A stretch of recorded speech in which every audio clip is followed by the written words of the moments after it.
গলার মাঝে রাখে যে গামছা আছে না, চাচা চাচার ভাই একটা আছে আরাম ছাগল, নাম কি? লতিফ সিদ্দিক। এক স্টেজে বক্তৃতা দিতেছে, আমি আল্লাহর কাছে ক্ষমা চাই না। কি ফেরেশতা আল্লাহর কাছে ক্ষমা চায়, জীবনেও গুনাহ করে নাই। চিন্তা করেন, গালের মধ্যে একটা দাড়ি নাই, টি শার্ট গিঞ্জি পরে তাফসীর মাহফিলে এসে বলে আমি কোনো পাপ করি নাই। তোর মতো ছাগল আল্লাহর জমিনে আর নয়। ইসলামের দুশমন, কোরআনের দুশমন। আল্লাহর নবী নিজে বারবার আল্লাহর কাছে তওবা করেছেন। জোরে বলেন ঠিক না বেঠিক? আর তোমার মতো সলমদ্দি বলো আমি আল্লাহর কাছে ক্ষমা চাই না, কারণ আমি পাপ করি নাই। চিন্তা করা যায়? সম্মানিত ভাইয়ের আমার, বিশ্বনবী মুহাম্মদ রাসূলুল্লাহ সাল্লাল্লাহু আলাইহি ওয়াসাল্লাম বলেন, সমস্ত নবীরা বলবে ইয়া নফসি ইয়া নফসি, একমাত্র উম্মতের কান্ডারি একজন মাত্র উকিল। কয়জন বলেন? বিচারক হলেন একজন, উকিল হলো একজন। কোটি কোটি কোটি কোটি মানুষ, হাজার হাজার লক্ষ লক্ষ না কোটি কোটি, কেউ হিসাব করে বলতে পারবেন? বন্ধুরা আমার ভালো করে শুনেন, কেউ হিসাব করে বলতে পারবে না। কোটি কোটি মানুষ, বিচারক হলেন একজন আর উকিল হলো একজন। এবার বলেন বিচারের দিনটা খাটো হবে না লম্বা হবে? বিশ্বনবী মুহাম্মদ রাসূলুল্লাহ সাল্লাল্লাহু আলাইহি ওয়াসাল্লাম বলেন, 24 ঘন্টায় একদিন, 7 দিনে এক সপ্তাহ, 30 দিনে একটা মাস, 12টা মাসে একটা বছর। এইভাবে আপনার আমার হিসাব অনুযায়ী, এই দুনিয়ার হিসাব অনুযায়ী 50,000 বছর সমান। হিসাবটা মিলাইয়া নেন, 50,000 বছর সমান। হাসরের দিনটাই একদিন হবে এতটা লম্বা। চিৎকার দিয়ে কন্যা সুবহানাল্লাহ। সম্মানিত ভাইয়ের আমার, এবার বিশ্বনবী মুহাম্মদ রাসূলুল্লাহ সাল্লাল্লাহু আলাইহি ওয়াসাল্লাম বলেন, উকিল কয়জন বলেন তো? কয়জন? উকিল হলো একজন, বিচারক হলো একজন। এখানে সুপ্রিম কোর্ট নাই, হাই কোর্ট নাই, জজ কোর্ট নাই, বিশেষ কোনো ট্রাইব্যুনাল থাকবে না।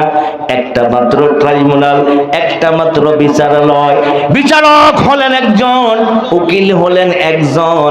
এবার আপনাদের কাছে আমার জিজ্ঞাসা, ওই উকিল যদি আপনার আমার বিরুদ্ধে আল্লাহর আদালতে মামলা করে, এবার বলেন তো আপনার কোন বাবাই সুপারিশ করে আপনারে জান্নাতে নিয়ে যাবে? বিশ্বনবী মুহাম্মদ রাসূলুল্লাহ বলেন, কাল কিয়ামতের মাঠে কঠিন মুসিবতের দিনে, যেদিন সমস্ত নবীরা ইয়া নফসি ইয়া নফসি করবে, ওই দিন আমি নবী সুপারিশ করব। কিন্তু তারপরে কি? কিন্তু বিশ্বনবী বলেন, আমি সুপারিশ করব যে উকিল উকালতি করে আসামিকে মুক্তি দেয়, আবার আরেক উকিল উকালতি করে জেলে ভরে দেয়। কথা বলেন ঠিক না বেঠিক? বিশ্বনবী যদি সুপারিশ করেন, আপনাকে জান্নাতের ব্যবস্থা করে দেন, ওই বিশ্বনবী আপনার বিরুদ্ধে মামলা করবে। সূরা ফুরকান আয়াত নাম্বার 30। কান খুলে শুনেন, বলেন তো কোন সূরা? জোরে বলতে হবে কোন সূরা? সূরা ফুরকান আয়াত নাম্বার 30। আল্লাহ পাক বলেন, ওয়া ক্বালার রাসূলু ইয়া রাব্বি ইন্না কওমি ইত্তাখাযু হাযাল কুরআনা মাহজুরা। আল্লাহ রাব্বুল আলামিন বলেন, আমার নবী হাসরের ময়দানে আল্লাহর আদালতের সামনে দাঁড়াইয়া বলবে, মহামান্য আদালত। কি বলে? মহামান্য আদালত। আল্লাহ পাক বলেন, ওয়া ক্বালার রাসূল, রাসূল বলবেন, ইয়া রাব্বিক, হে আমার প্রভু, ইন্না নিশ্চয় কওমি ইত্তাখাযু হাযাল কুরআন, যেই কোরআনকে প্রতিষ্ঠিত করার জন্য মায়ের দেশে আমি থাকতে পারি নাই, যেই কোরআনকে প্রতিষ্ঠিত করার জন্য বাবার দেশে আমি থাকতে পারি নাই, দেশান্তরিত হয়েছিলাম, যেই কোরআনকে প্রতিষ্ঠিত করার জন্য তাইফের জমিনে রক্তাক্ত হয়েছিলাম, যেই কোরআনকে প্রতিষ্ঠিত করার জন্য উহুদের ময়দানে দুইটা দাঁত ভেঙেছিল, যেই কোরআনকে প্রতিষ্ঠিত করার জন্য হেলমেট ভেঙে মাথায় তরবারি প্রবেশ করেছিল, আয় আল্লাহ তাআলা যেই কোরআনকে প্রতিষ্ঠিত করার জন্য আমার হাজার হাজার সাহাবীরা এই কোরআনের জন্য জীবন দিয়েছে, আয় আল্লাহ এই কোরআন আমি আমার উম্মতের কাছে গচ্ছিত রেখে এসেছিলাম। হাযাল কুরআন মাহজুরা, আমার উম্মতেরা এই কোরআন থেকে মুখ ঘুরিয়ে নিয়েছে, কোরআনকে অবজ্ঞা করেছে, কোরআনকে অবহেলা করেছে, কোরআনকে অপ্রয়োজনীয় বস্তু মনে করেছে, কোরআন থেকে তারা পৃষ্ঠ প্রদর্শন করেছে। অতএব আপনি এবার বিচার ফায়সালা করুন। চিৎকার দিয়ে বলেন সুবহানাল্লাহ।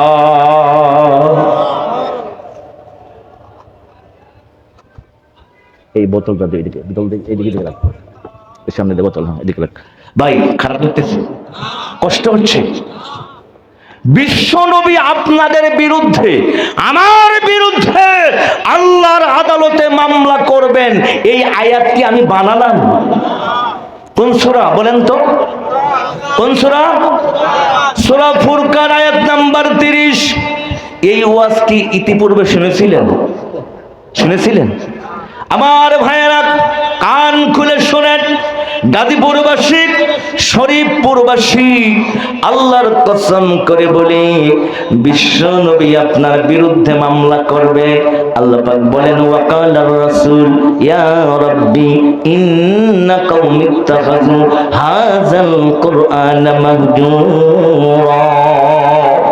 আল্লাহর নবী বলবেন রব্বুল আলামিন যেই কোরআনের জন্য দেশান্তরিত হয়েছিলাম, যেই কোরআনের জন্য তাইফের জমিনে রক্তাক্ত হয়েছিলাম, যেই কোরআনের জন্য দুইটা দাঁত ভেঙে গিয়েছিল, আয় আল্লাহ এই কোরআনকে আমি আমার উম্মতের কাছে রেখে এসেছিলাম।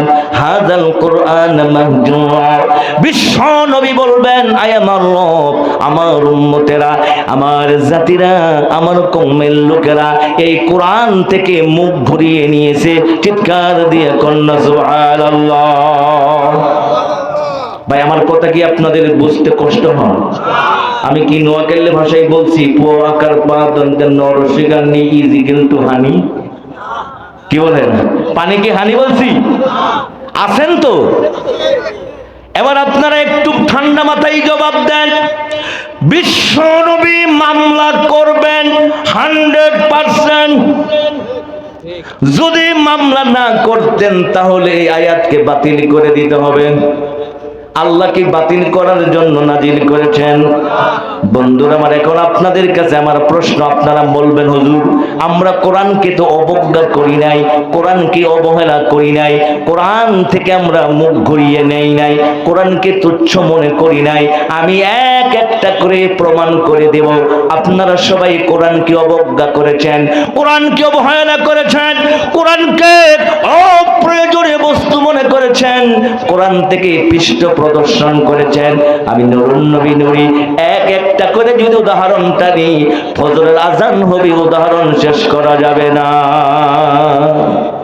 সম্মানিত ভাইয়ের আমার, বোঝানোর স্বার্থে দুই একটা উদাহরণ না দিলেই নয়। একজন মুরব্বীর বয়স যদি হয় 80, কত 80 বছরের চাচা এখানে আছে না? একজন মুরব্বীর বয়স হলো 80। এই 80 থেকে 10 বছর মাইনাস, কয় বছর?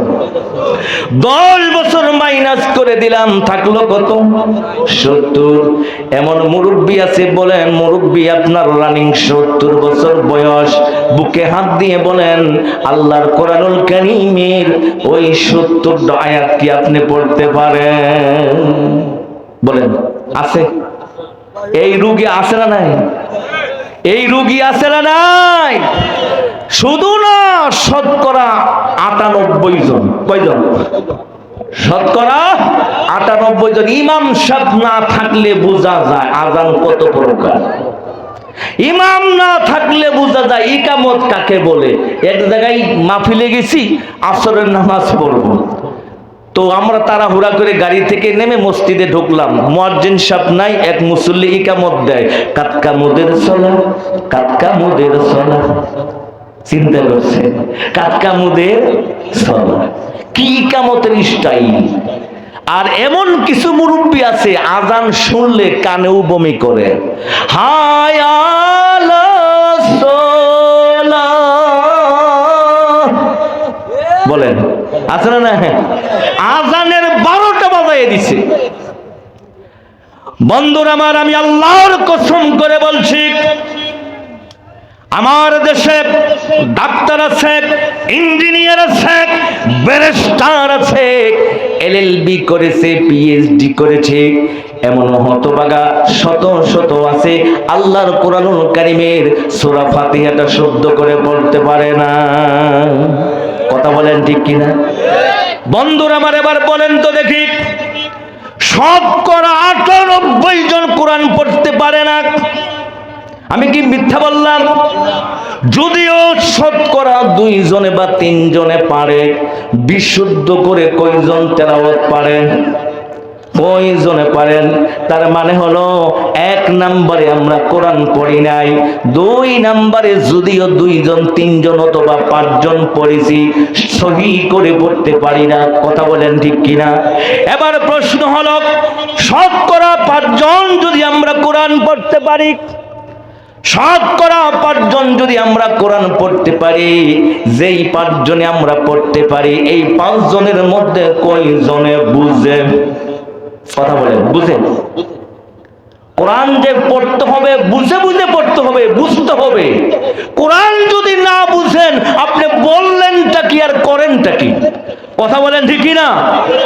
এই কোরআন না বুঝার কারণে আমার দেশে হাজার হাজার নয়, লক্ষ লক্ষ মানুষ বলে ইসলামের মধ্যে রাজনীতি নাই। কোরআন না বুঝার কারণে, না বুঝার কারণে। আপনি নামাজের মধ্যে বলেন আলহামদুলিল্লাহ রাব্বিল আলামিন, এই জগতের মালিক আল্লাহ। আপনি নামাজ থেকে বলেন এই দেশ আমার। তাহলে নামাজের মধ্যে বললেন কি, নামাজের বাইরে করলেন কি? যদি বুঝতেন রব্বিল আলামিন, এই জগৎ সমূহের মালিক একমাত্র আল্লাহ, তাহলে দুনিয়ার কোন মানুষ এই জমির মালিকানা দাবি করতে পারে না। কথা বলেন ঠিক না বেঠি? ইসলাম বুঝে না, কোরআন জানে না। আবার আমাদেরকে বলে কই মৌলবাদীরা ধর্মের নামে ব্যবসা করে। ধর্মের নামে মৌলবাদীরা ব্যবসা করে না, ধর্মের নামে তোমরা ব্যবসা করো। নির্বাচন আসলেই বাবা শাহজালাল, কুত্তা শিয়াল সব হালাল। নির্বাচন আসছে দেখবেন সব গাড়ি চলছে পীর সাহেবের দরবারে। এমন টুপি টুপি দেখলেই বোঝা যায় যে 1971 সালে। শুধু 5 বছর পর পর পকেট থেকে বার করে আধা ঘন্টা ফুল দিয়ে টুপিরে ডিভাইডেড করা লাগে। কথা বলেন ঠিক না ঠিক? নির্বাচন আসলে যারা টুপি মাথায় দেয়, নির্বাচন আসলে যারা নামাজে দাঁড়ায়, এরাই হলো ধর্ম ব্যবসায়ী। আলেমরা ধর্ম ব্যবসায়ী না, ধর্মীয় রাজনীতি করে। জোরে বলেন ঠিক কিনা? আবার আমাদের দেশে অনেকেই বলে আমরা মৌলবাদী না।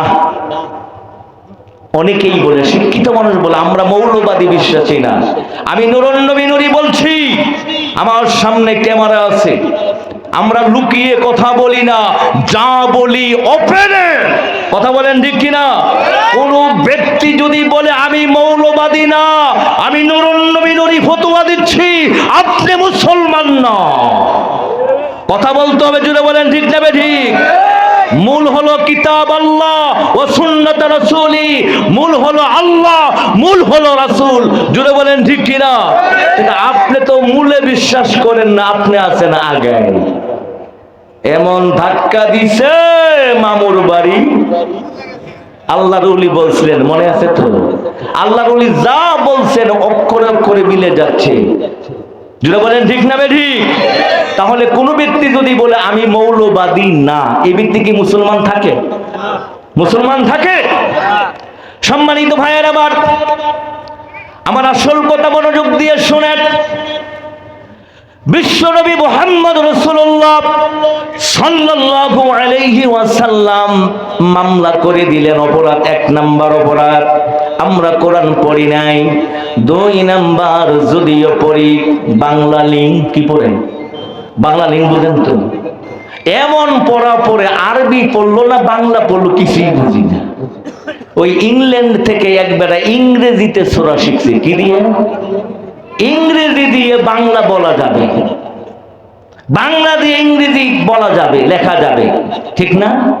কিন্তু আপনি আরবি টু আরবি পড়তে হবে। ইংরেজি দিয়ে আরবি পড়ে আর আইতাল্লাযী ইউকাদ্দিবু বিদ্দীন, জোরে বলি নাউযুবিল্লাহ। ইংরেজি দিয়ে কি আরবি পড়া যায়? বলুন। এই জন্য আল্লাহ পাক বলেন মুরাত্তিলিল কুরআন তারতিলা।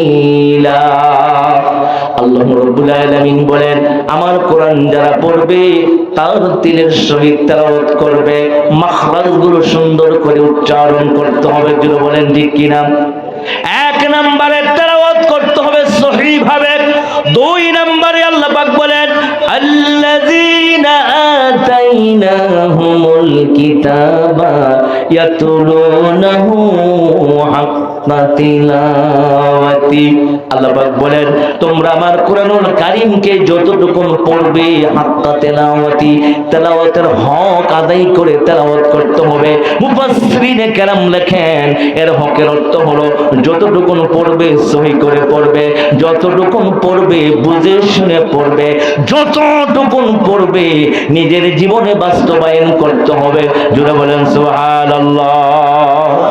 সম্মানিত ভাইয়েরা আমার, বিশ্বনবী মুহাম্মদ রাসূলুল্লাহ সাল্লাল্লাহু আলাইহি ওয়াসাল্লাম মামলা করে দিলেন। এক নাম্বার অপরাধ আমরা কোরআন পড়ি নাই। দুই নাম্বার অপরাধ হলো যদিও আমরা শতকরা 5 জন পড়েছি সহি করে পড়তে পারি নাই। তিন নাম্বার অপরাধ হলো আমরা কোরআন বুঝি নাই। জোরে বলেন ঠিক কিনা। এবার শুনেন 4 নাম্বার অপরাধ কাকে বলে। ভাই কই যাইতেছেন? আমি কোরআন বিল কোরআন বলছি, বসেন। আল্লাহর নবী আপনার বিরুদ্ধে মামলা করবে, এটা ছোটখাটো কোনো বিষয়, স্পষ্ট দলিল দিয়ে বলছি। যেটা বলেন ঠিক না। 4 নাম্বার অপরাধ শুনেন। 4 নাম্বার অপরাধ হলো এই পৃথিবীর জমিনে আল্লাহ পাক বলেন জমিন আমি তৈরি করেছি, আসমান আমার, জমিন আমার, তোমরা মানুষ, তোমরাও, তোমাদেরকে আমি আল্লাহ পাক সৃষ্টি করেছি। আমরা যেই সমস্ত নিয়ামতগুলো খাই, বলেন তো এই নিয়ামতগুলোকে কে সৃষ্টি করেছেন? জোরে বলেন তো কে ছিলেন?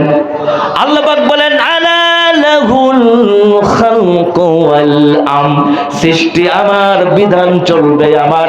জোরে জোরে কন্যা সুবহানাল্লাহ। সৃষ্টি যার, বিধান, কথা বলেন, সৃষ্টি যার, বিধান তার। আল্লাহর জাতের কসম 4 নাম্বার অপরাধ ডেঞ্জার অপরাধ, 4 নাম্বার অপরাধ মারাত্মক অপরাধ। এই অপরাধের কারণে আপনি নামাজ পড়ার পরেও জাহান্নামে যাবেন। এই অপরাধ করার কারণে হজ করার পরেও জাহান্নামে যাবেন। এই অপরাধ করার কারণে যাকাত দেওয়ার পরেও জাহান্নামে যাবেন। কোটি টাকা আল্লাহ রাস্তায় বের করার পরেও এই অপরাধ করার কারণে আপনাকে জাহান্নামে যেতে হবে। বিষয় কি খুব ছোট না জটিল?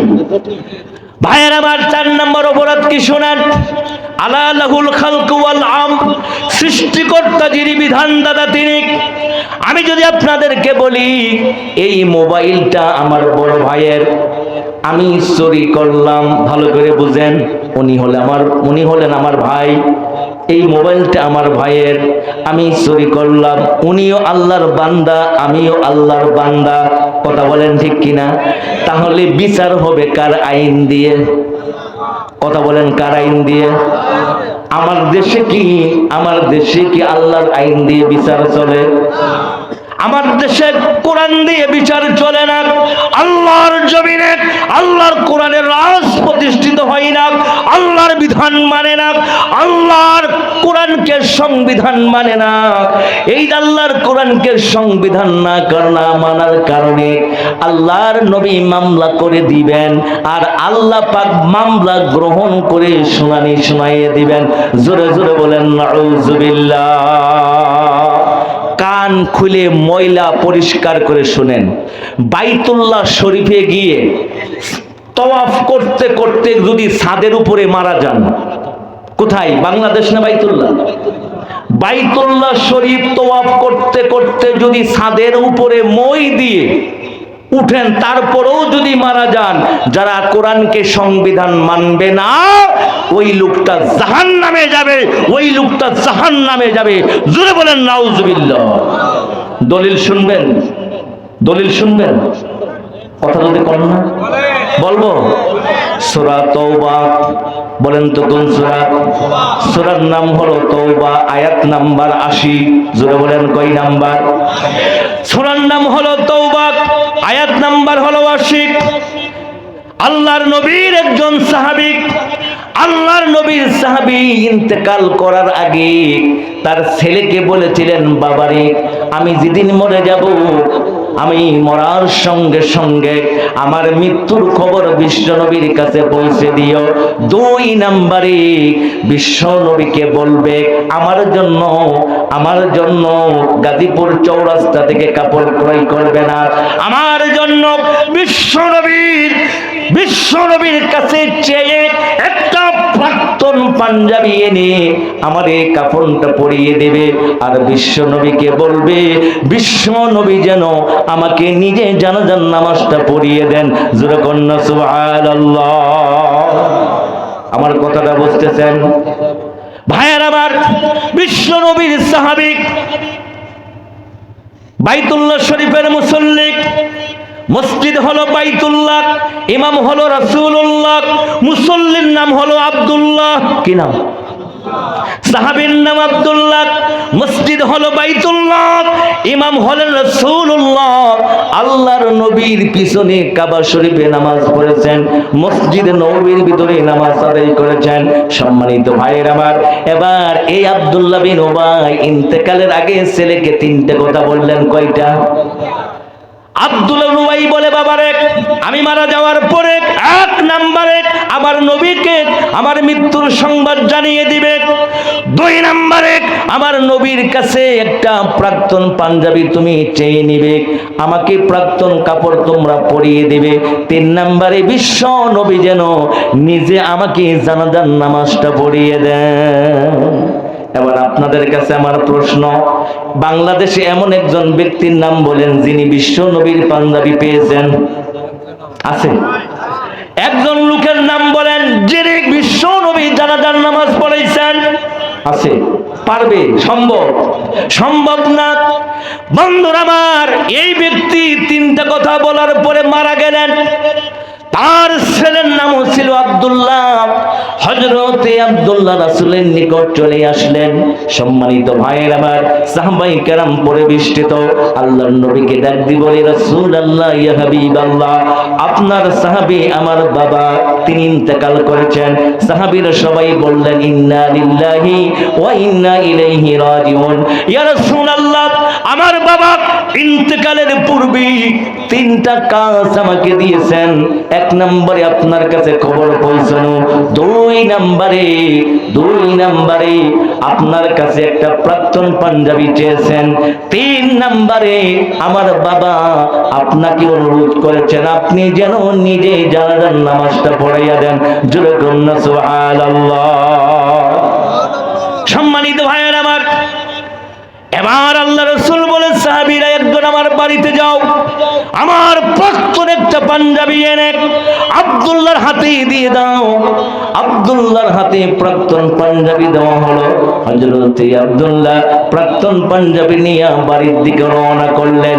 দৌড়াইতে দৌড়াইতে বাড়িতে চলে গেলেন, বাবাকে গোসল দিলেন, প্রাক্তন পাঞ্জাবিটা পরিয়ে দিলেন। এবার আল্লাহর নবী, সাহাবায়ে কেরাম পরিবেষ্টিত, আল্লাহর নবী বলে, সাহাবীরা চলো, তোমাদের সাথী ভাই, তোমাদের সাথী, তোমাদের বন্ধু আমার সাহাবী ইন্তেকাল করেছে, চলো জানাজার নামাজ পড়তে যাই। এই কথা বলার পরে আল্লাহর নবী দাঁড়িয়ে গেলেন। আল্লাহর নবী দাঁড়িয়ে গেলেন। হযরত ওমর ইবনুল খাত্তাব বিশ্ব নবীর পাঞ্জাবির আস্তানি, পাঞ্জাবির কোনা টেনে ধরেছেন। জোরে জোরে কন্যা সুবহানাল্লাহ। হযরত ওমর কি টেনে ধরেছেন? কথা বলেন, কি টেনে ধরেছেন? ভাইয়ের আমার, একটু বিবেক খাটান, একটু বিবেক খাটান। হযরত ওমর রাসূলের পাঞ্জাবি টেনে ধরলেন। আল্লাহ রাসূল বলে, ওমর আমার পাঞ্জাবি টেনে ধরলে কেন? বাট হোয়াই, কেন পাঞ্জাবি টেনে ধরলে? ওমর বলে, রাসূলুল্লাহ, ইয়া হাবিবাল্লাহ, এই জানাজার নামাজে আমি আপনাকে যেতে দেব না, এই জন্য পাঞ্জাবি টেনে ধরেছি। চিৎকার দিয়ে কন্যা সুবহানাল্লাহ। আচ্ছা বলেন তো ভাই, রাসূলের পাঞ্জাবি টেনে ধরা বিয়াদবি না? বিয়াদবি কিনা? তাহলে ওমর কি বিয়াদবি করলেন? এই কথা কি বলা যাবে? ওমর তো আপনার মতো আমার মতো মূর্খ না। তাহলে হযরত ওমর বিশ্ব নবীর পাঞ্জাবি টেনে ধরলেন। বাহ্যিক দৃষ্টিতে এটা অপরাধ, কিন্তু আল্লাহ রাসূল বলে, ওমর আমার পাঞ্জাবি টেনে ধরলে কেন? ওমর বলে, রাসূলুল্লাহ, ইয়া হাবিবাল্লাহ, আপনি এই আব্দুল্লাহ বিন উবাইর জানাজার নামাজে যাইতে পারেন না। কারণ হলো দিনের বেলা আব্দুল্লাহ বিন উবাই আপনার দলে, রাতের বেলায় ওই দলে তলে তলে। আমাদের দেশে একটা কথা আছে না, তলে তলে ঠিক হয়ে যাবে। কথা বলেন, ঠিক না? তলে তলে কি হবে? ঠিক হয়ে যাবে। আল্লাহ রাসূল বলে, ওমর দিনের বেলা আমার মুসল্লি, দিনের বেলা আমার সাহাবী, রাতের বেলা ওদের দলে, মুনাফিকদের দলে, কাফেরদের দলে। ওমর বলে, রাসূলুল্লাহ, আপনার পিছনে নামাজ পড়া সত্য, আপনাকে নবী মানে সত্য, কিন্তু এই ব্যক্তি তার আসল নেতা হলো কাফির মুশরিকেরা। কথাটা এবার একটু মিলান। সাহাবী কার? আমার নবীর সাহাবী। সম্মানিত ভাইয়ের আমার, আল্লাহ রাসূল বলে, ওমর আমাকে এখন পর্যন্ত আব্দুল্লাহ বিন উবাই যদি মুনাফিকি করে থাকে, তাহলে আল্লাহ পাক এখন পর্যন্ত আমাকে নোটিশ নাজিল করে নাই। অতএব আমি নবী হিসাবে যতক্ষণ পর্যন্ত নিষেধাজ্ঞা না আসবে ওই পর্যন্ত বসে থাকতে পারি না। যদি বলেন ঠিক কিনা? আল্লাহ রাসূল বলে, ওমর পাঞ্জাবি ছেড়ে দাও। হযরত ওমর পাঞ্জাবি ছেড়ে দিলেন। বিশ্বনবী আব্দুল্লাহ বিন উবাইয়ের বাড়িতে চলে গেলেন, নিজের জানাজার নামাজ পড়লেন। তাফসীর কারকরা বলেছেন, ফকিহবিদরা বলেছেন, শুধু জানাজার নামাজ পড়ার নাই, বিশ্বনবীর মুখের লালা মানে থুতু হযরত আব্দুল্লাহ বিন উবাইয়ের ওই ঠোঁটের মধ্যে বরকতের জন্য লাগিয়েছিলেন। এবার খুব ভালো করে শুনেন, আব্দুল্লাহ বিন উবাইকে কবরের ভিতরে রাখা হলো, মাটি দেওয়া হলো। আল্লাহ রাসূল বলে, রব্বুল আলামিন আমার সাহাবী আব্দুল্লাহ বিন উবাইকে তুমি ক্ষমা করে দাও। এই কথাটা বলতে দেরি হলো, হযরত জিবরাইল সঙ্গে সঙ্গে হাজির। জোরে কন্যা সুবহানাল্লাহ। আল্লাহ রাসূল বলে, আল্লাহ আব্দুল্লাহ বিন উবাইকে তুমি ক্ষমা করে দাও, মাফ করে দাও। আল্লাহ পাক বলেন, ইস্তাগফির লাহুম আও লা তাস্তাগফির লাহুম ইন তাস্তাগফির লাহুম 70 মাররাতান ফালান ইয়াগফিরাল্লাহু লাহুম। সূরা তাওবা আয়াত নাম্বার মনে আছে? কত? সূরা তাওবা আয়াত নাম্বার 80। আল্লাহ পাক বলেন, ইস্তাগফির লাহুম আও লা তাস্তাগফির লাহুম ইন তাস্তাগফির লাহুম 70 মাররাতান ফালান ইয়াগফিরাল্লাহু লাহুম। আল্লাহ পাক বলেন, নবী ইস্তাগফির লাহুম, আপনি এই ব্যক্তির জন্য ক্ষমা প্রার্থনা করেন অথবা নাই বা করেন, করা না করা উভয়টাই সমান।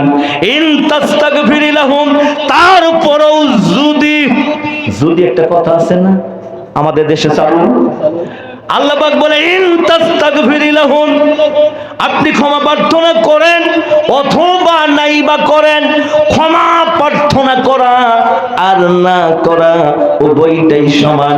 তারপরও যদি ইন তাস্তাগফির লাহুম 70 মাররাতান, তারপরও যদি আপনি এই ব্যক্তির জন্য একবার না, দুইবার না, 10 বার না, 20 বার না, 30 নয়, 40 নয়, 50 নয়, 60 নয়, 70 মাররা, 70 বার যদি এই ব্যক্তির জন্য আমার কাছে ক্ষমা চান, ফালাইয়াগফিরাল্লাহু লাহুম, আল্লাহ পাক বলেন আপনার দোয়া আমি বারবার প্রত্যাখ্যান করে দিব। চিৎকার দিয়ে কন্যা নাউযুবিল্লাহ। আমার কথা আপনারা বুঝতেছেন? এটা কি নবী সাহেবের বক্তব্য? কোন সূরা? জোরে বলেন কোন সূরা? সূরা তাওবা আয়াত নাম্বার 80। এবার হিসাবটা মিলান। আপনাদের কাছে আমার প্রশ্ন, 1 নম্বরে সাহাবী হিসাবে 1 নাম্বার, 2 নম্বর রাসূলের মুসল্লি, 3 নাম্বার বাইতুল্লাহর মুসল্লি। 4টেখানি কথা না, শরীফপুর মসজিদে 2 রাকাত নামাজ পড়বেন। আর বাইতুল্লাহ শরীফে যদি কোনো ব্যক্তি 2 রাকাত নামাজ পড়ে, সর্বনিম্ন নামাজ কয় রাকাত? 2 রাকাত। বাইতুল্লাহ শরীফে যদি কোনো ব্যক্তি 2 রাকাত নামাজ পড়ে, তার যে সওয়াব হবে ওই সম পরিমাণ সওয়াব যদি অর্জন করতে চান, বাংলার জমিনে যে কোনো মসজিদে 2 লক্ষ রাকাত নামাজ পড়তে হবে। তাহলে বাংলার জমিনে 2 লক্ষ রাকাত বাইতুল্লাহ শরীফে। এবার কোন ব্যক্তি যদি 5 বছর নামাজ পড়ে থাকে, তার সব আপনার আমার মতো? বলেন।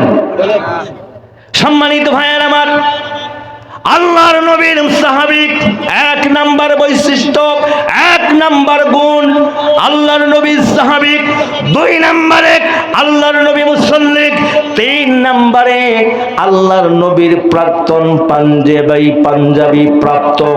কথা বলেন ঠিক কিনা? আপনি আমি কি কোনোদিন পাঞ্জাবি পাবো? 4 নম্বরে আল্লাহর নবী নিজে জানাজার নামাজ পড়লেন। 5 নম্বরে আল্লাহর নবী নিজে ক্ষমা প্রার্থনা করলেন। এবার বলেন, আল্লাহর নবীর পাঞ্জাবি পাওয়ার পরে, আল্লাহর নবীর জানাজা পাওয়ার পরে, আল্লাহর নবী নিজে দোয়া করার পরও সব ছিল শ্রেষ্ঠ, কিন্তু মূলে হলো সব ব্যর্থ। জোরে বলেন ঠিক না বেঠিক? এবার আপনাদের কাছে আমার জিজ্ঞাসা, আপনি যেদিন মরে যাবেন, আল্লাহর নবী জানাজা করার পরেও যদি আব্দুল্লাহ বিন উবাই যদি জাহান্নামে যায়, আপনাদের কাছে আমার প্রশ্ন, তাহলে কোন পীর জানাজা করলে আপনি নাজাত পাবেন? কথা বলেন না, বুঝেন না? আল্লাহর নবী জানাজা করলেও যদি জাহান্নামে যেতে হয়, আপনাকে কোন পীর জানাজা করলে আপনি নাজাত পাবেন? কোন দুনিয়ায় আছেন? কি ভাবছেন ইসলাম এত সহজ? মামুর বাড়ির মোয়া, নামাজ পড়ে জান্নাতে যাবেন। আপনি ইসলাম বিদ্বেষী, আপনি কোরআন বিদ্বেষী, আপনি কোরআন মানেন না, ইসলাম মানেন না, আলেমদের অপমান করেন। আপনার নেতার জন্য জীবন দিতে পারেন, নেতার জন্য ইসলামকে কটাক্ষ করতে পারেন। আপনার মতো কোলবদ্দি নামাজ পড়তে পড়তে কপালে দাগ বসাইতে পারেন, বাইতুল্লাহ শরীফে মারা গেলেও আপনি জাহান্নামে যাবেন। আর আপনাকে যদি আল্লাহ ক্ষমা করে দেয়, তাহলে আব্দুল্লাহ বিন উবাইকেও ক্ষমা করতে হবে। কথা বলেন ঠিক কিনা? এখানে একটা গ্রামারের কথা আছে, বলবো না শেষ করে দেব? বলবো। ইস্তাগফিরিল্লাহুম, হুম কি 1 বছর না বহু বছর? একটু কথা বলতে হবে। 1 বছর না বহু বছর? বহু বছর। আমরা বলি আসসালামু আলাইকুম। এখানে যদি 10 লক্ষ লোক থাকে, সবার উপরে সালাম পৌঁছে দেওয়া হয়। যেটা বলেন ঠিক কিনা? ইস্তাগফিরিল্লাহুম, বহু বছর। লোক মারা গেল 1 জন, আল্লাহ বললেন তাদের জন্য ক্ষমা প্রার্থনা করেন অথবা নাই বা করেন। লোক মারা গেল 1 জন, আমার আল্লাহ বলেন তাদের। আল্লাহ কি গ্রামার জানে না? গ্রামার জানে না? তাহলে আল্লাহ পাক এখানে বহু বছর বললেন কেন? But why? তার মানে কি? বারবার বললেন ইস্তাগফিরিল্লাহুম একবার, আউলা তাস্তাগফিরিল্লাহুম ইন তাস্তাগফিরিল্লাহুম ফালাইয়াগফিরাল্লাহু লাহুম। কয়বার? 4 বার। বন্ধুরা আমার, আমাদের কাল কয়টা? অতীত, বর্তমান, ভবিষ্যৎ। আল্লাহ পাক বলেন শুধু তাই না, এই ব্যক্তি নয়, শুধুমাত্র আব্দুল্লাহ বিন উবাই নয়, আব্দুল্লাহর চাচাতো ভাই, মামাতো ভাই, খালাতো ভাই, জ্যাঠাতো ভাই, দুলাতো ভাই আছে না নাই? এক শিয়ালে হোয়া দিলে সব শিয়ালে হোয়া মারে। কথা বলেন ঠিক না ঠিক? এক শিয়ালের যে পোশাক সব শিয়ালে, এক শিয়ালের যেই স্লোগান সব শিয়ালে ওই স্লোগান। এমন স্লোগান দিয়ে মসজিদে তালা লাগা, এমন স্লোগান দিয়ে মাহফিল বন্ধ করে দেয়, এমন স্লোগান দিয়ে আলেমকে ধরে ধরে পিটায়, এমন স্লোগান দেশে চালু আছে না না? বন্ধুরা আমার, এই জন্য আল্লাহ পাক বলেন অতীত, বর্তমান, ভবিষ্যৎ। অতীতেও ছিল আব্দুল্লাহ বিন উবাইয়ের উত্তরসূরি, বর্তমানে আছে, কিয়ামত পর্যন্ত থাকবে। এবার প্রশ্ন হলো আব্দুল্লাহ বিন উবাই কি অপরাধ করেছিলেন? অপরাধটা শোনা লাগবে না? কি অপরাধ করেছিলেন? এক নাম্বার অপরাধ, আল্লাহর নবীকে নবী বলে মানত কিন্তু নেতা হিসাবে মানত না। তলে তলে নেতা হলো আবু জাহেল, আবু লাহাব, উতবা, সাইবা। তলে তলে কাকে মানে? কোন মুসলমান যদি মসজিদে নামাজ পড়ে কিন্তু ইমাম হলো আরেকজন, আছে না? নামাজের মধ্যে ঐক্যজোট, ছেলে মেয়ে নাতি পুতি 14 গোষ্ঠী মিলে এক ইমামের পিছনে নামাজ পড়ে, ঠিক না ঠিক? আবার মসজিদের বারিন্দা জুতা পায়ে দিয়েই বলে সন্টু ভাই যখন, এক ভাই গামছা আরেক ভাই খামছা। কথা বলেন ঠিক না ঠিক? নামাজের মধ্যে নেতা একজন, আল্লাহুম্মা সাল্লি আলা সাইয়্যিদিনা। নামাজের মধ্যে বলেন আল্লাহুম্মা সাল্লি আলা সাইয়্যিদিনা। সাইয়্যিদিনা মানে নেতা, সাইয়্যিদিনা মানে সরদার, সাইয়্যিদিনা মানে প্রধানমন্ত্রী, সাইয়্যিদিনা মানে প্রধান বিচারপতি, সাইয়্যিদিনা মানে সর্বকালের সর্বযুগের সর্বশ্রেষ্ঠ নেতা মুহাম্মদুর রাসূলুল্লাহ। জুড়ে বলেন ঠিক না ঠিক? তাহলে নামাজের মধ্যে নেতাকে মানেন, নবীকে নেতা মানেন, নামাজ থেকে বের হয়ে নেতা আপনার বিভিন্ন জন। নামাজের মধ্যে নেতা একজন, এরপরে নামাজের মধ্যে বলেন আল্লাহুম্মা বারিক আলা মুহাম্মদ ওয়া আলা আলি মুহাম্মদ কামা বারাকতা আলা ইব্রাহিম। নামাজের মধ্যে বলেন আমার জাতির পিতা ইব্রাহিম। নামাজের মধ্যে বলেন, ফরজ নামাজে বলেন আমার জাতির পিতা ইব্রাহিম, সুন্নত নামাজেও বলেন ইব্রাহিম, নফল পড়লেও বলেন ইব্রাহিম, জানাজার নামাজে ইব্রাহিম, ঈদের নামাজে ইব্রাহিম। আপনি মসজিদ থেকে বের হয়ে বলেন আমার জাতির পিতা ঝন্টু বল্টু, বলেন ঠিক না ঠিক? নামাজের মধ্যে জাতির পিতা একজন, নামাজ থেকে বার হয়ে আপনি ইচ্ছা মতো জাতির পিতা বানাইতে পারেন না। যারা ইচ্ছা মতো বানাবে তারা আব্দুল্লাহ বিন উবাইয়ের আপন খালাতো ভাই। কথা বলেন ঠিক না ঠিক? আমি কি অযৌক্তিক বলছি না গ্রামার বলছে? গ্রামার বলছে ইস্তাগফিরি লাহুম, বহু বছর আউলা তাস্তাগফিরি লাহুম। নামাজের মধ্যে নেতা একজন, নামাজ থেকে বের হলে নেতার পরিবর্তন। নামাজের ভিতরে ইব্রাহিম, আল্লাহ পাক বলেন মিল্লাতা আবিকুম ইব্রাহিম হুয়া সাম্মাকুমুল মুসলিমিন। আল্লাহ পাক বলেন তোমাদের জাতির পিতা ইব্রাহিম। চিৎকার দিয়ে বলেন আল্লাহু আকবার। আপনার আমার জাতির পিতাকে ভাই আপনারা যদি উঠেন তাহলে তো আমাকে উঠতে হয়, তাহলে সামনে আর অগ্রসর হচ্ছি না। কি বলেন? দোয়া করে দিই ইনশাআল্লাহ। আমার আলোচনা এখনো শেষ হয়নি। শেষ হয়েছে? তাহলে এবার আপনারা বলেন, আপনারা কেউ দয়া করে উঠবেন না, আমি অল্প কিছুক্ষণ কথা বলে শেষ করে দেব। গরিব মানুষের 30 মিনিট আর কতটুকু, ঠিক না? দেখবেন বড় লোকরা বলে ভাই 5 মিনিট, 1.5 ঘন্টা গেছে 5 মিনিট শেষ হয়নি। আমি তো এইরকম বড় লোক না, ঠিক না ভাই? ঠিক। আর মাত্র 2-1টা কথা বলেই আমি শেষ করে দেব। আল্লাহর নবীর মামলার আসামি এই আব্দুল্লাহ বিন উবাই, আল্লাহর নবীর মামলার আসামি। আপনি আল্লাহর নবীকে নেতা মানবেন না, আল্লাহর কোরআনকে সংবিধান মানবেন না। যদি আল্লাহর কোরআনকে সংবিধান মানেন, মসজিদে নামাজ পড়তে যাবেন, জুতা হারাবে না। বলেন ঠিক কিনা? ছোট্ট একটা উদাহরণ আপনাদের বলছি, যারা সৌদি আরবে থাকেন, হজে গেছেন অথবা সফরে গেছেন অথবা সৌদি আরবে কাজ করতে গিয়েছেন, আচ্ছা বলেন তো ভাই, আমার বাংলাদেশে বাদাম 1 কেজি বাদামের দাম কত? সর্বোচ্চ কাঁচাটা 200-300 টাকা, ঠিক না? আচ্ছা, আজও পর্যন্ত কোন দোকানদার দেখছেন যে বাদাম ওই গ্লাসের মধ্যে ঢুকাই রাখছে? দেখছেন কোনদিন আপনারা? বরং বাদামওয়ালা কান্দে ঝুলাইয়া স্টানে স্টানে, বাস স্ট্যান্ড, সিন্ধি স্ট্যান্ড, যেখানেই গাড়ি থামে বাদামওয়ালা সরষে বাদাম চানাচুর। কি বলেন ঠিক কিনা? এখন আরেকটা কথা বলেন, স্বর্ণের দাম বাদামের চেয়ে কম না বেশি? স্বর্ণ কেউ গলার মধ্যে নিয়ে ঘুরে রাখবেন নাকি দোল কানে ফুল? কেউ বলে? এই স্বর্ণ কিনতে হলে চৌরাস্তায় যাওয়া লাগবে, আর চৌরাস্তায় অনুপম মার্কেটের নিচের তলায় গ্লাস দিয়ে ঘেরাও করা। যেই জিনিসটার দাম বেশি তাকে যত্ন করে রাখতে হয়, নিরাপত্তা বেশি। জোরে বলেন ঠিক কিনা? সৌদি আরবে স্বর্ণের দোকান খোলা, সৌদি আরবে নামাজের সময় স্বর্ণের দোকান খোলা থাকে, স্বর্ণ হারাই না।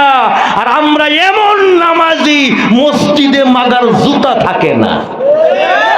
কথা বলেন ঠিক কিনা? কারণটা কি? সৌদি আরবের স্বর্ণ হারাই না, বাংলাদেশের জুতা থাকে না। বাটহুয়াই কারণ কি? কারণ হলো সৌদি আরবে যদি চোর ধরা পড়ে, আল্লাহ বলছেন ওয়াসসারিকু ওয়াসসারিকাতু ফাকতাউ আইদিয়াহুমা। আল্লাহ পাক বলেন, যদি কোনো ব্যক্তি চুরি করে তাহলে হাত কেটে দাও। কার বিধান? আপনারা যদি কথা না বলেন তাহলে আমার সমস্যা। কার বিধান? চোর কার বান্দা? আল্লাহর বান্দা। যার মাল চুরি করে সে কার বান্দা? তা আল্লাহর এক বান্দা আরেক বান্দার হক নষ্ট করছে, আল্লাহ বললেন আমার বান্দার হক নষ্ট করেছো, আমি আল্লাহ রাই ঘোষণা করলাম ওর হাত কেটে দাও। এটা কার বিধান? ওয়াসসারিকু, যদি চোর, ওয়াসসারিকাতু সুন্নি। কি? মহিলা চোর, পুলিশ, মহিলা চোর, পুলিশ, সরি পুরুষ চোর। ওয়াসসারিকু ওয়াসসারিকাতু, পুরুষ চোর আর মহিলা। এখন তো আমরা দেখতেছি আমাদের বাংলাদেশে যেই মহিলা, এটা 1 নাম্বার, কোটি কোটি টাকা বিদেশে পাঠাইছে। ওরা বলে দেশের উন্নতি করছে, এটা উন্নতির নামে অবনতি। কোটি কোটি টাকা লোন নিয়ে 10 টাকার কাজ করে 90 টাকা বিদেশে পাচার করেছে। তাহলে এরা কি চোর? এরা কি চোর? যদি মহিলা হয়, ওয়াসসারিকু ওয়াসসারিকাতু, চোর ধরো, মহিলা সুন্নি ধরো, ফাকতাউ আইদিয়াহুমা, তাদের হাত কেটে দাও। এই জন্যই ওরা ইসলামকে সহ্য করতে পারে না, কারণ ওরা জানে যেই পরিমাণে লুটতারাজ করেছে, দেশের টাকা বিদেশে পাচার করেছে, ওদের একটারও হাত থাকবে না। কথা বলেন দেখি না? আর ওরা গান গায়, আমার সোনার বাংলা আমি তোমায় ভালোবাসি। গায় কি গায় না? 14 গোষ্ঠী মিললে গা। আমি আল্লাহর জাতের কসম করে বলছি, এই মুনাফিকের বাচ্চারা বাংলার জমিনকে ভালোবাসে না, ওরা বাংলার জমিনের ক্ষমতা আর টাকাকে ভালোবাসে। যদি এরা বাংলাদেশকে ভালোবাসতো, আমার দেশের অশিক্ষিত মূর্খরা বিদেশে কাজ করে রেমিটেন্স পাঠাই বাংলাদেশে, আর এই নাফরমানেরা, এই জাহেলেরা, এই ডাকাতেরা আমার দেশের টাকা বিদেশে পাচার করে। ওরা বলে আমরা দেশপ্রেমিক। তোমরা দেশপ্রেমিক নয়, তোমরা ডাকাত। কথা বলেন ঠিক না? এই জন্য কবি বলছেন, আজি দেশের দুর্গতি, আর যত দুর্নীতি ওই চোরের দরে আনিছে ডাকিয়া, আরে ওই চোরের দলে আনিছে ডাকিয়া। ঠিক না বেটি? মামা খালু এমপি মন্ত্রী যদি হয় আমার, হাজার খুনের খুনি আমি সাধ্য কারবার, আমায় ধরিবার তোরে যদি কেউ সাহস করে, চাকরি যাবে জনমের লাগিয়া, আরে চাকরি যাবে জনমের লাগিয়া। ভাই কষ্ট হইতেছে? মিথ্যা বলছি আমি? এই যে মালিকের বাড়ি এবার গ্রিন একটা সোয়েটার চিনেন? আজ থেকে অন্তত 10 থেকে 12 বছর আগে 40 লক্ষ টাকা জাল টাকা এসেছিল। 40 লক্ষ টাকা জাল টাকা। এই জাল টাকা যখন ধরা, শ্রমিকদের বেতন দেওয়া হলো, শ্রমিকদের সাথে মহল্লার পাড়ার সবার সম্পর্ক, কাঁচা দোকান বাকি, পাকা দোকান বাকি, চাউলওয়ালা বাকি, বাড়িওয়ালা বাকি, শেষ পর্যন্ত চায়ের দোকানদারের সিগারেটের টাকা পায় 842 টাকা। বলেন ঠিক না? সেলুনে পর্যন্ত বাকি। এই শ্রমিকরা মাথার ঘাম পায়ে ফলাইয়া 12 ঘন্টা 14 ঘন্টা ডিউটি করে মাস শেষে বেতন পাবে, টাকা দিল জাল। কি দিল? নগদ টাকা পাইছে পকেটে ঢোকাইয়া, যেই মাত্র মালিকের বাড়ির দোকানে গেছে, ভাই এই যে লোন আপনার বিল 5500। দোকানদারদের হাত কিন্তু কম্পিউটার ফেল। ঠিক না বেশি? ওরা হাতে নিয়েই বলছে কি জাল। এবার বলেন, একটা শ্রমিক 30টা দিন কষ্ট করার পরে 25,000 টাকা বেতন পেল, সম্পূর্ণ টাকা জাল টাকা। এই লোকটা কি, এই লোকটার আসমান কি আসমানে আছে না মাথায় ভেঙে পড়েছে? সমস্ত টাকা জাল। দোকান ভাড়া বাকি, বাসা ভাড়া দিতে পারছে না, যেখানেই যাচ্ছে অপমানিত হচ্ছে। আমি নিজে একদিন ধরা খাইছিলাম এক মাহফিলে, টাঙ্গাইল এক জায়গায় মাহফিল করতে গেছি। আমরা তো টাকা দেখি না, কাগজের ভিতরে ঢুকাইয়া মাশাআল্লাহ আমাদের দিশান পরে ঢুকেছি। টাঙ্গাইল এলাঙ্গা এসে গ্যাস নিয়েছি। গ্যাস নেওয়ার পরে বললো যে হুজুর 852 টাকা বা 50 টাকা। আমি 1000 টাকার নোটটা টান দিয়ে বের করে দিয়েছি। ক্যাশ কাউন্টার মাস্টার বলে, হুজুর সর্বনাশ, মোহাম্মদ জাল। বলেন আমার ইজ্জত আছে? আমার সম্মান আছে? আমার তো সব পাঞ্জাবি গাড়ি ওরা দেখতেছি, আমার সাথে মিডিয়া আছে, আমি বক্তা মানুষ। বললাম যে ভাই প্লিজ সাইলেন্ট, এটা আমার কিছু করার নাই, আমি দেখিও না। এই যে পকেটে টাকা, এটা সব মাহফিলের টাকা। কোন টাউট দি গ্রেট 1000 টাকা জাল টাকা দিয়া 950 টাকা লাভ করে নিয়ে গেছে। কথা বলেন ঠিক না? ঈদের দিন ঈদের নামাজে এইগুলি করে, আর কুরবানি ঈদের সময় মাঠে এইগুলি করে। ঠিক না বেঠি? এই জাল টাকা মেশিন সহ মাফিয়া সহ ধরা পড়লো ঢাকায় এক হোটেলে। তৎকালীন সময়ের স্বরাষ্ট্রমন্ত্রী একজন লেডিস। কি ছিল? একজন লেডিস। ওই যেইটা জাল টাকা বানা, ওর নাম ছিল পলাশ। কি নাম? এখন পর্যন্ত আমার মনে আছে। এই বক্তব্য দিলাম আমি নরসিংদীতে, আমার বিরুদ্ধে মামলা। অথচ জনগণকে ঠকাইতেছে এরা মাফিয়া। পরের দিন খবর পাইলাম রেবের সাথে হাতাহাতি হয়েছে। এরপরে 3 জনকে চালান দিয়েছে, যেটা মূল হুতা ওইটাকে ছেড়ে দিয়েছে। তথ্য নিয়ে জানতে পারলাম মন্ত্রী বলেছে আমার ভাতিজা ছেড়ে দাও।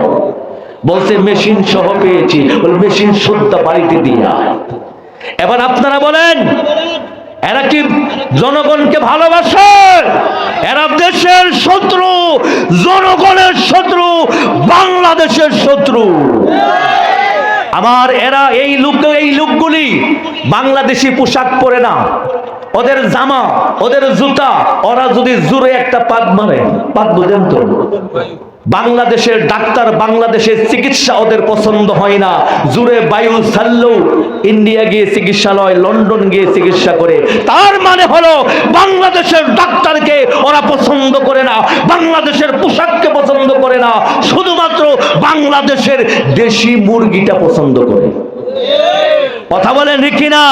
আর এরাই বলে আমরা দেশ দরদি, তোমরা ডাকাত, তোমরা মাফিয়া। বাংলাদেশকে ভালোবাসে একমাত্র আলেম সমাজ। আলেম সমাজ বাংলাদেশকে ভালোবাসে, নিজের জীবন দিয়ে ভালোবাসে। কিন্তু আমাদের দেশের মানুষকে বক্তৃতা করে ধোঁকা দিয়ে বোকা বানায় ওরা দেশের টাকা বিদেশে পাচার করে বলে আমরা বাংলাদেশকে ভালোবাসি। সম্মানিত ভাইয়ের আমার, আমি 2-3 মিনিটের মধ্যে আলোচনা শেষ করব। আছেন তো? আছেন তো? সম্মানিত ভাইয়ের আমার, বিশ্বনবী মুহাম্মদ রাসূলুল্লাহ সাল্লাল্লাহু আলাইহি ওয়াসাল্লাম আপনার বিরুদ্ধে মামলা করে দিলেন। আমি শেষ করে দিচ্ছি, ভালো করে শুনেন। বলেন তো ইংরেজি বর্ণমালা কয়টা? ইংরেজি বর্ণমালা হলো 26টা, এ থেকে জেড। সবাই আমরা পারি ABCD QRST, তাই তো, তাই না? এরপরে ক খ আছে না, চন্দ্রবিন্দু পর্যন্ত। আর আরবি বর্ণমালা হলো মাত্র 29টা। ও মুরব্বি, ও যুবক, আমি তোমাকে বলতে চাই, তোমার রানিং বয়স 30 বছর। 30 বছর বয়সে 29টা বর্ণ শিখতে পারো নাই। যদি বলেন ঠিক না? 29টা বছর বয়সে আল্লাহর কোরআনের 29টা বর্ণ শিখতে পারেন নাই, এরপরেও বলবেন আমরা কোরআনকে অবজ্ঞা করি নাই। এরপরে বলার সাহস আছে? 2 নাম্বার উদাহরণ শোনেন। আমাদের দেশে এই যে মাদ্রাসা, এটা কি সরকারে বেতন দেয়? বলেন। Primary school, high school, college, বিশ্ববিদ্যালয়, এখানে পড়ানো হয় স্কোয়ার প্লাস বি স্কোয়ার সমান সমান স্কোয়ার, ঠিক না? ঠিক। এরপরে ইংরেজি পড়ানো হয়, নাউন, প্রোনাউন, অ্যাডজেক্টিভ, ভার্ব, একবার প্রিপজিশন, কনজাংশন, ইন্টারজেকশন, তারপরে আরেকটা বানাইছি মাইকেল জ্যাকসন। কথা বলেন, এগুলো পড়ানো হয়। আর এই জন্য প্রাইমারি স্কুলের মাস্টার বেতন হলো 25,000, 26,000। কথা বলেন ঠিক না? প্রাইমারি স্কুলে সকাল 10টা থেকে বিকাল 4টে পর্যন্ত ক্লাস চলে, বেতন হলো 25,000। একটা নুরানি মাদ্রাসা, হাফিজিয়া মাদ্রাসায় একটা নুরানি শিক্ষক রাত 4টের সময় উঠাইয়া একজন হাফেজ সাহেব ছাত্রকে আল্লাহর কোরআন শিক্ষা দেয়, বেতন হলো 7,000। কথা বলেন ঠিক কিনা? এখানে আমরা আল্লাহর কোরআনকে অবজ্ঞা করেছি, অবহেলা করেছি। 2 নম্বরে সরকারি টাকায় স্কুল চলে, সরকারি টাকায় কলেজ চলে, সরকারি টাকায় হাই স্কুল চলে, সরকারি টাকায় ভার্সিটি চলে। আল্লাহর কোরআনের মাদ্রাসার জন্য সরকারি কোনো বাজেট আছে? তাহলে রাষ্ট্রীয়ভাবে আমরা কোরআনকে অবজ্ঞা করেছি। জুড়ে বলেন ঠিক কিনা? বন্ধুরা আমার, এইভাবে যদি আমি একটা উদাহরণ দিতে থাকি, বলছি ফজর ওয়াক্ত হবে, উদাহরণ শেষ হবে না। তার মানে হলো আমি সংক্ষিপ্ত করে বলছি, আমরা 1 নম্বরে কোরআন পড়ি নাই, 2 নম্বরে বুঝি নাই, 3 নম্বরে কোরআনকে সংবিধান মানি নাই, 4 নম্বরে কোরআন মাফিক জীবন পরিচালনা, সমাজ রাষ্ট্র পরিচালনা করি নাই। এই কারণে কাল কিয়ামতের মাঠে বিশ্ব নবী আপনার বিরুদ্ধে, আমার বিরুদ্ধে আল্লাহর আদালতে মামলা করে দিবে। কথাটা বোঝাইতে পারলাম? এখন বাঁচার উপায় কি? এখন বাঁচার উপায় কি? মামলা যখন হয়ে গেল, আল্লাহ পাক বলেন, রায় ঘোষণা করে দিলেন। রায়টা শুনবেন না? আল্লাহ পাক রায় ঘোষণা করে দিলেন। সূরা তোহা, কোন সূরা বলেন তো? সূরা তোহা, আয়াত নাম্বার 124, 125। কান খুলে শুনেন। আল্লাহ পাক বলেন, রায় ঘোষণা করে দিলেন, ওয়ামান আরাদা আন যিকরি ফাইন্না লাহু মাঈশাতান দানকা ونحشره يوم القيامة أعمى وقد كنت بصيرا। আল্লাহ পাক বলেন, আন যিকরি, জিকির, কোরআনের একটা নাম কি? জিকির। এই জিকির থেকে, কোরআন থেকে যারা মুখ ঘুরিয়ে নিয়েছিল, যেই চোখ দিয়েছিলেন কোরআন দেখার জন্য, যেই ব্রেন দিয়েছিলেন কোরআন পড়ার জন্য, বুঝার জন্য, এই চোখ দিয়ে, এই ব্রেন দিয়ে কোরআন দেখে নাই, বুঝে নাই, পড়ার চেষ্টা করে নাই। আল্লাহ পাক বলেন, যেই চোখ দিয়েছিলাম কোরআন দেখার জন্য, এই চোখ দিয়ে কোরআন দেখো নাই, অতএব আজকে তোমাদেরকে অন্ধ করে দিলাম। কি করে দিলেন? এক নম্বরে অন্ধ। ভালো করে শুনেন, যারা কোরআন পড়ে নাই, যারা কোরআন বুঝে নাই, কোরআন দিয়ে সমাজ রাষ্ট্র পরিচালনা করে নাই, কোরআনকে যারা সংবিধান মানে নাই, আল্লাহ পাক বলেন আমি তাদেরকে অন্ধ করে দেব। এইটা নূর সাহেবের বক্তব্য না, আমার আল্লাহর বক্তব্য। জুড়ে বলেন ঠিক না? ঠিক কিনা? আল্লাহ পাক বলেন আমি হাসরের ময়দানে এই সমস্ত মানুষগুলোকে অন্ধ করে দেব। এবার অন্ধ হওয়ার পরে আমরা সবাই বলবো, ক্বালা রাব্বি লিমা হাশারতানি আ'মা ওয়া কাদ কুনতু বাসীরা। আয় আল্লাহ, আমরা তো দুনিয়ার জমিনে আমাদের চোখ ছিল, আমরা সব দেখতে পেয়েছি, আজকে আমরা অন্ধ কেন? আল্লাহ বলেন ক্বালা কাযালিক, ক্বালা কাযালিক, যেইভাবে তোমরা আমার কোরআনকে, কোরআন থেকে মুখ ঘুরিয়ে নিয়েছিলে, কোরআন থেকে তোমরা দূরে সরিয়ে গিয়েছিলে, যেইভাবে কোরআন থেকে পৃষ্ঠ প্রদর্শন করেছিলে, যেইভাবে কোরআনকে অবজ্ঞা করেছিলে, যেইভাবে কোরআনকে অবহেলা করেছিলে, আজ আমি আল্লাহ তোমাদের কাছ থেকে আমার মুখ ঘুরিয়ে নিলাম। যেইভাবে তোমরা করেছিলে সেইভাবে আমি আল্লাহ পাক প্রতিশোধ নিয়ে নিলাম। এবার বলেন, আল্লাহ মুখ ঘুরিয়ে দিলেন, আপনাদেরকে অন্ধ করে দিলেন, এরপরেও কি নাজাত পাবেন? বলেন, এটা কি নূর সাহেবের বক্তব্য? ভাইয়ের আমার, এবার শোনেন, এরপরেও যদি বাঁচতে চান, এটা হবে না, ওদেরকে বলবো, এরপরেও যদি বাঁচতে চান বলবেন হুজুর উপায় কি? একটা উপায় আছে, একটা উপায় আছে। যদি বাঁচতে চান, বিশ্ব নবী বলেন এরপরও একটা উপায় আছে। এই উপায়টি কি আপনারা পেতে চান? ভাই, এই মামা বসে, লড়চড়া করা যাবে না, এক্ষুনি শেষ করে দেব। ভাই, এরপরও কি বাঁচতে চান? বলেন, জাহান্নাম থেকে বাঁচতে চান?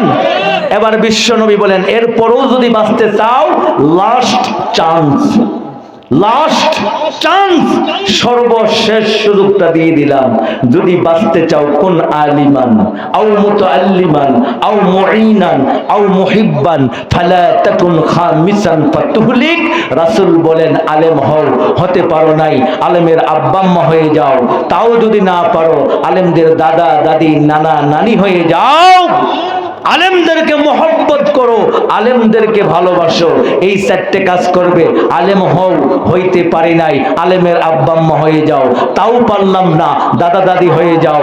তাও পারি নাই, আও মুঈনান আও মুহিব্বান, আলেমদের কথা শোনো, আমল করো, আলেমদেরকে মহব্বত করো। রাসূল বললেন আলেমদেরকে মহব্বত করো। আর আমাদের দেশের যুবকরা স্লোগান দেয়, হুজুরের দুই গালে সুতা মারো তালে তালে। কি বলেন, দিছে কি দেয় নাই? আল্লামা শাহ শফি রহমতুল্লাহ আলাইহি বাংলাদেশের গর্ব। কথা বলেন ঠিক কিনা? জুনায়েদ বাবুনগরী রহমতুল্লাহ আলাইহি বাংলাদেশের গর্ব। আমার বাংলাদেশের কুলাঙ্গাররা বলেছে শফি হুজুরকে বলেছে তেতুল হুজুর। বলেন, স্লোগান দিয়েছে কি দেয় নাই? রাসূল বললেন আলেম হও, আলেম হতে পারো নাই, আলেমের আব্বা আম্মা হও। তাও যদি না পারো, আলেমরা যা বলে কান পেতে শোনো, আলেমদেরকে মহব্বত করো। আর আমরা উল্টা করলাম, হুজুরদের কি বিপদ, হুজুর হাসলেও বিপদ, কাঁদলেও বিপদ, জোরে হাঁটলেও বিপদ, আস্তে হাঁটলেও। যদি আস্তে হাঁটে, মনে হয় কই দিন থেকে মনে হয় খায় না। যদি জোরে হাঁটে, কি কই জানেন? না জানি দাওয়াত পাইছি। কথা বলেন ঠিক না? যদি ভালো পোশাক পরে, হুজুর মানুষকে এত পুষ্পাস করে, এত স্ট্যান্ডার্ড। হ্যাঁ, আবার যদি একটু হালকা লুজ থাকে, আসলে হুজুরদের কমন সেন্সই নেই। যত দোষ নন্দ ঘোষ। আহারে হুজুর হয়ে কি বিপদে না পড়ছে।